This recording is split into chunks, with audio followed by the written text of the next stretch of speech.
The commissioning of India's latest naval vessels underscores the growing importance of the maritime domain in India's strategic outlook.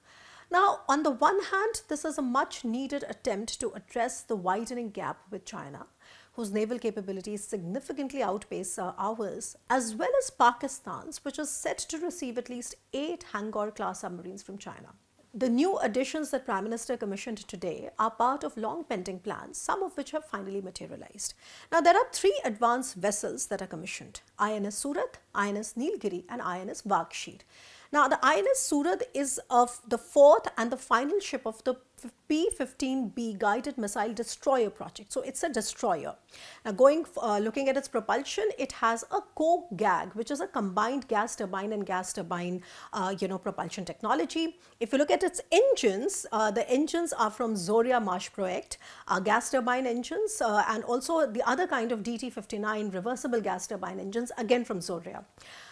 When coming to INS Nilgiri, it is the first ship of the P-17A. A stands for Alpha here, which is a stealth frigate project launched in 2019. So this is a recent one.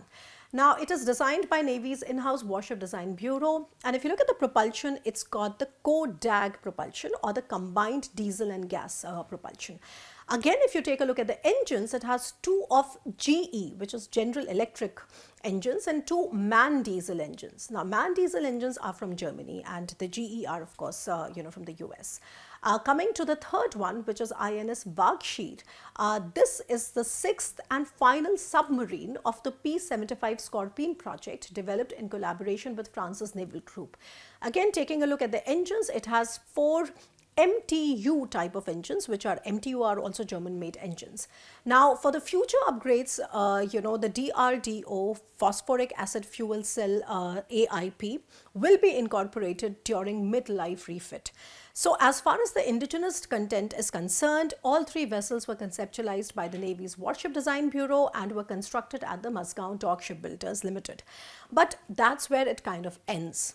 Now, one of the key factors that emerges again is that while these achievements highlight India's growing maritime capabilities without a doubt, they also reveal continued reliance on foreign partners for critical components, not only for aircraft that we keep discussing, but also for warships. Then there are also certain strategic gaps in a hybrid threat environment that these additions, although being significant, do not adequately address.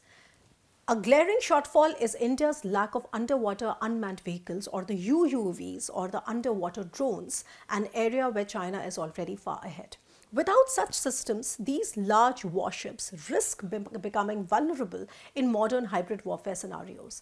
The ongoing Russia-Ukraine war, for example, has underscored the vulnerability of traditional platforms in the absence of potent unmanned systems, and that's been the key takeaway from how Ukraine has been fighting the Russian Black Sea Fleet.